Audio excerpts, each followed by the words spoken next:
Sir एक minute sir, vaccination का हमारा जो बंटाधार किया है वो केंद्र सरकार ने किया है। कैसे? क्यों नहीं मानते आप इस बात को? क्यों नहीं कैसे पूछने की हिम्मत है किसी की?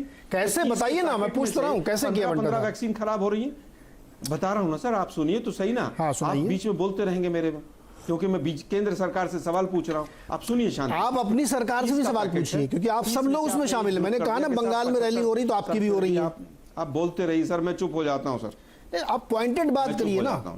मैंने एक सवाल पूछा कि क्या ये परिस्थिति बन गई है कि लॉकडाउन लगाना पड़ सकता है, क्योंकि महाराष्ट्र के सीएम ये बात कह रहे हैं सर। अब इसमें आप मार्च 2020 से कैलकुलेशन शुरू करेंगे। हो सकता है, और भी ज्यादा बुरा हाल हो सकता है। हाँ, नहीं सर, और भी ज्यादा बुरा हाल हो सकता है। देश के प्रधानमंत्री अगर वहां पर बांग्लादेश में जाकर चुनाव लड़ेंगे और यहाँ पर एक ऑल पार्टी मीटिंग नहीं करेंगे तो देश का। अच्छा, मुझे आप कह रहे राजनीति मत करो, से भी आगे बढ़ सकते और आप राजनीति मैं बताता हूँ हैं कैसे।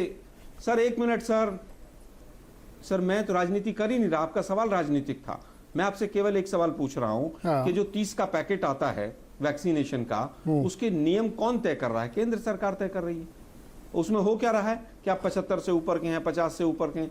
डॉक्टर्स कह रहे हैं कि साहब हमें बल्क में 30 लोगों का चंक नहीं मिलता है, वो आधा घंटे के अंदर वो वैक्सीन खराब हो जाती है। केंद्र सरकार जारी करे कि कितनी वैक्सीन खराब हुई है, केंद्र सरकार जारी करे कि कितनी वैक्सीन अभी तक केंद्र सरकार ने दोनों कंपनियों से खरीदी है। नहीं करेंगे कभी भी, क्योंकि खरीदी नहीं है इन्होंने वैक्सीन। केवल आंकड़े सरकार प्रचारित कर रही है कि हमने 2 करोड़ लगा दिए, 4 करोड़ लगा दिए। अच्छा चलिए, अब जवाब ले लेते भाई। कौन से राज्य सरकार? तो इन सनाजी जवाब दीजिए। राज्य सरकार के आंकड़े नहीं आए। बुराई नहीं है कि इस वक्त हमारे देश के हेल्थ मिनिस्टर, एक मिनट अंतिम बात पूछ रहा हूँ। हमारे देश के हेल्थ मिनिस्टर एक वो लाला रामदेव की दवाई का प्रचार करते घूम रहे, थोड़ी सी शर्म नहीं आती? कोई दूसरा देश होता तो FIR करके अंदर हो जाता। बंटा धार कर दिया केंद्र सरकार ने कोरोना में। आरोग्य सेतु कहां चला गया? 1200 करोड़ रुपए खर्च करके, उसका असर नहीं हो रहा क्या? उसका आरोग्य सेतु का कभी कोई शंख बजवा रहा, कोई भाभी जी पापड़ बेच रहा है। आलोक जी जवाब लेते हैं ना, अब आप भी राजनीतिक वाले बयान दे रहे हैं, तो इन भाई जवाब दीजिए। आज कोई दो राय नहीं है इस बात पर कि आज जो है एक बार फिर कोरोना की स्थिति पूरे देश में भयावह नजर आ रही है। लेकिन 10 फरवरी को यदि यहाँ पे केवल 10,000 केसेस थे और आज अगर दोबारा स्थिति बिगड़ी है तो इसमें 90% दारोमदार जो है 2 या 3 राज्यों का है, जिसमें आपके महाराष्ट्र का योगदान सबसे अधिक है। यदि कोई राज्य जिसकी आबादी 8 या 9% है पूरे देश की, वो निरंतर 65% कोरोना के केसेस कंट्रीब्यूट कर रही है, जहां पॉजिटिविटी रेट 5% से कम होना चाहिए, वहां 23% यहां पॉजिटिविटी रेट है, तो ये कोई रॉकेट साइंस नहीं है। बहुत सीधा है इसका अर्थ कि आपको अपनी टेस्टिंग 4.5 गुना बढ़ानी पड़ेगी।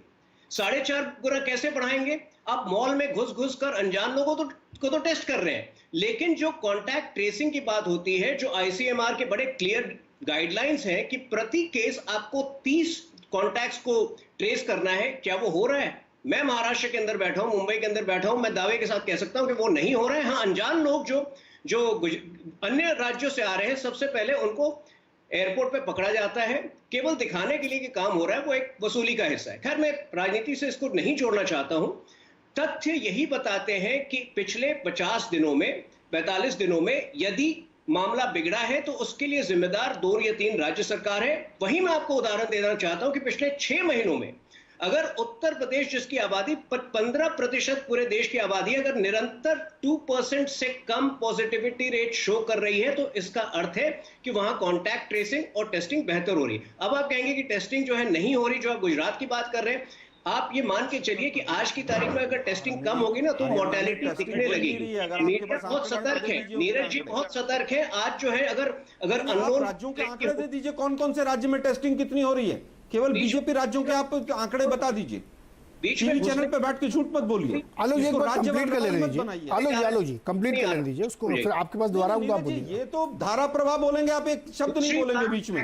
आलोक शर्मा बोलेंगे तो आप बीच में बोलेंगे, गलत बात है। सर आपसे इसलिए पूछ रहा था, एक मिनट तुहिन आप भी रुकिए, आलोक आप भी रुकिए। मैंने जो सवाल पूछा कि स्थिति बिगड़ रही है, क्या लॉकडाउन जैसी परिस्थिति बन रही है, तो फिर मोदी जी बांग्लादेश क्यों गए, वहां भाषण क्यों दिया, थाली क्यों बजवाया, संघ क्यों बजवाया? आप ये राजनीति कर रहे तो मैं सवाल पूछूंगा ना। मैं तो स्ट्रेट क्वेश्चन पूछ रहा हूं कि स्थिति खराब हो गई है, क्या लॉकडाउन जैसी परिस्थिति बन रही है? मैंने तो किसी को बोला ही नहीं कि कौन राजनीति कर रहा है कौन नहीं कर रहा है। आप ही गिना रहे हो इस थाली कटोरा और पता नहीं क्या क्या। मैंने वो एक सवाल नहीं लिया, फिर आप कहोगे कि मैं बोल क्यों रहा हूं बीच में। तो इन अपनी बात 30 सेकंड में कंप्लीट करिए, दूसरे मेहमानों के पास चलते हैं। देखिए, लॉकडाउन आज भी आखिरी विकल्प होना चाहिए। यदि आप टेस्टिंग बढ़ाते हैं, पॉजिटिविटी दर को 5% से कम करते हैं, जो अन्य राज्यों ने पहले किया है।